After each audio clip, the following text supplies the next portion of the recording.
Good morning, children. We are going through chapter 5, Indigo from the Flamingo. And as we know well, this chapter is written by Louis Fisher.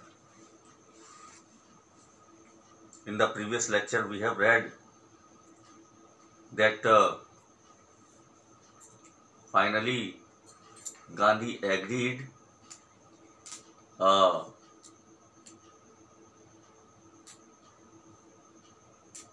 the 25% of the refund of the money to the sharecroppers from the side of the British landlords.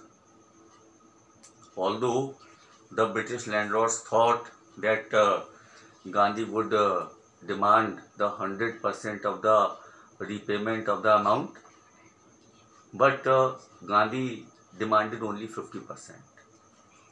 And then the agreement came to end with the refund of 25% to the sharecroppers. So children, now we are going to start the last paragraph of page number 52. This settlement was adopted unanimously by the commission. अब देखिए ये जो settlement था 25% of the refund of money to the sharecroppers. So this settlement was adopted unanimously. Unanimously means all of one mind by the commission.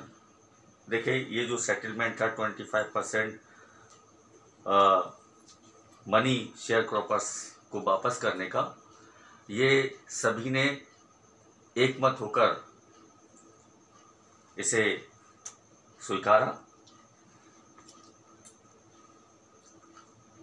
Gandhi explained that the amount of the refund was less important than the fact that the landlords had been obliged to surrender part of the money and with it part of their prestige. But according to Gandhi, the important point was that, the important fact was that for the first time the British landlords agreed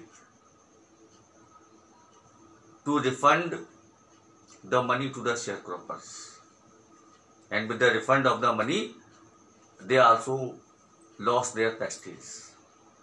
अब देखिए बच्चों, तो गांधी ने explain किया कि जो share croppers को British landlords के द्वारा पैसा वापस किया जाना था, वो उतना महत्वपूर्ण नहीं था जितना कि ये महत्वपूर्ण था कि जो ब्रिटिश लैंडलॉर्ड्स थे वो पैसा वापस करने के लिए तैयार हुए और इसके साथ ही साथ उनका सम्मान कम हुआ. And with that they lost their prestige, their honour. Therefore, as far as the peasants were concerned, the planters had behaved as lords above the law. Now the peasants saw that he had rights and defenders. He learned courage. अब देखिए, now according to Gandhi, the sharecropper or the farmer started feeling himself quite confident, and now the peasants saw that he had rights and defenders. अब देखिए धीरे धीरे जो किसान था वो इस बात को समझने लगा कि अब उसके पास अधिकार थे और उसके पास डिफेंडर्स थे, उसका बचाव करने वाले लोग थे. And that was the only reason he learned courage. He became bold and courageous. और यही एकमात्र कारण था कि गांधी के अनुसार जो किसान था वो पहले से अधिक बोल्ड और करेजियस हो गया, अधिक साहसी बन गया. He also became quite confident. तो इवेंट्स जस्टिफाइड गांधी पोजीशन. देखिए, with all these events justified Gandhi position there. देखिए, इन सारी घटनाओं ने वहाँ पर गांधी की स्थिति को जस्टिफाई किया. Within a few years, the British planters abandoned their estates, which reverted to the peasants.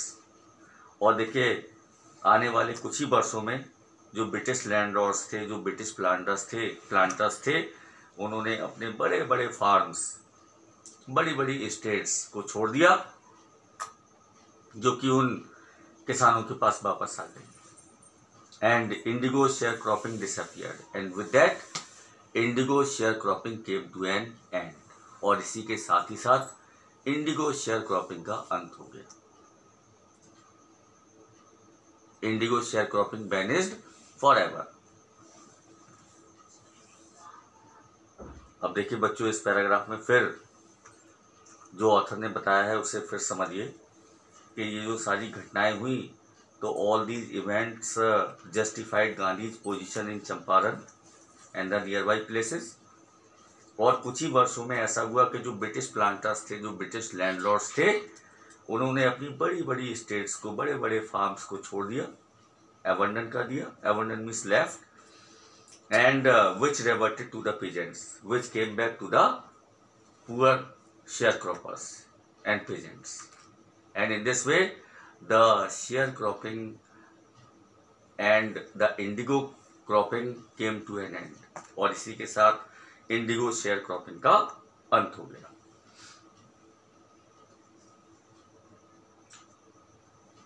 Meaning thereby we can say that Gandhi got victorious over the mission whatever he started there in Champaran. कह सकते हैं गांधी उस mission को लेकर विजयी हुए जो उन्होंने चंपारण में आरंभ किया. Now come to the next paragraph. Gandhi never contented himself with large political or economic solutions. अब देखिए गांधी ने कभी भी अपने आप को बड़े बड़े पॉलिटिकल और इकोनॉमिक सॉल्यूशंस को लेकर कभी अपने आप को संतुष्ट महसूस नहीं किया. Although Gandhi solved large political और economic solutions, but he never felt himself quite satisfied. He saw the cultural and social backwardness in the Champaran villages and wanted to do something about it immediately. अब देखिए कि the British landlords left their big farms and the indigo sharecropping came to an end. But after that, Gandhi paid attention towards the cultural and social backwardness in the Champaran villages. देखिए अब गांधी जी का ध्यान चंपारण के गांवों में, Champaran villages में जो सामाजिक और सांस्कृतिक बैकवर्डनेस थी, अब उसकी ओर उनका ध्यान गया. Gandhi saw the cultural and social backwardness in the Champaran villages and wanted to do something about it immediately. And he wanted to do something about it and also wanted to improve the situation there. अब देखिए गांधी तुरंत ही इसके बारे में कुछ ना कुछ करना चाहते थे. He appealed for teachers and for this he appealed for teachers. और इसके लिए देखिए उन्होंने टीचर्स से अपील की. सबसे पहले उन्होंने टीचर्स से आग्रह किया कि वो आगे आएं और वो उनके साथ मिलकर जो चंपारण विलेजेस में कल्चरल और सोशल बैकवर्डनेस है उसको समाप्त करें. Mahadev Desai and Narhari Parikh, two young men who had just joined Gandhi as disciples, and their wives volunteered for the work. अब देखिए क्या हुआ कि महादेव देसाई और नरहरि पारिक, इस पर महादेव देसाई और Narhari Parikh, two young man and teachers, दो नवयुवक और जो कि टीचर्स थे, who had joined Gandhi as disciples, जो कि गांधी के शिष्य बने, जिन्होंने हाल ही में गांधी को उनके शिष्य के रूप में ज्वाइन किया। And their wives volunteered for the work, और उनकी पत्नियों ने, सभी ने मिलकर स्वेच्छा से अपने आप को इस कार्य में लगा दिया। We can say that Narhari Parekh, Mahadev Desai and their wives means started working to remove the cultural and social backwardness from the villages of Champaran district.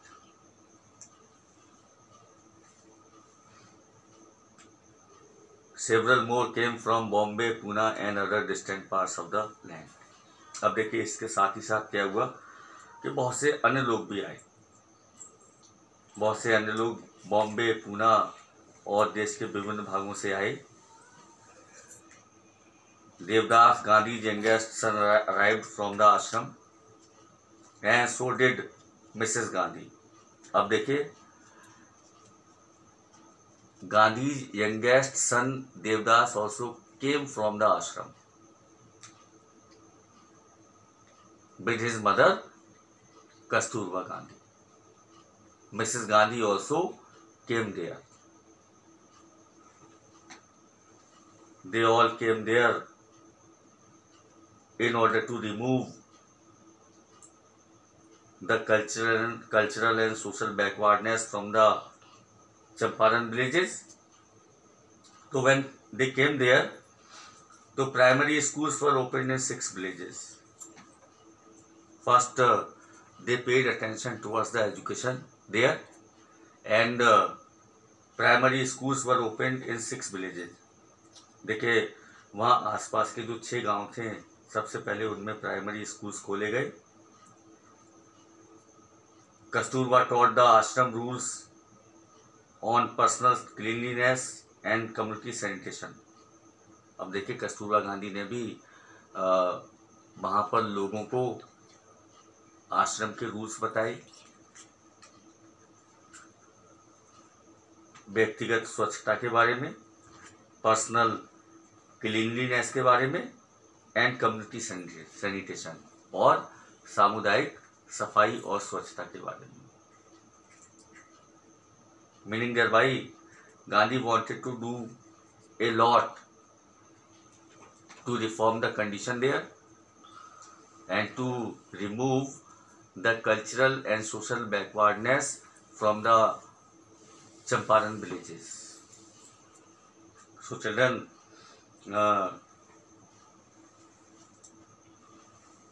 further we shall see in the next video, the next lecture we shall see in the next video. Thank you.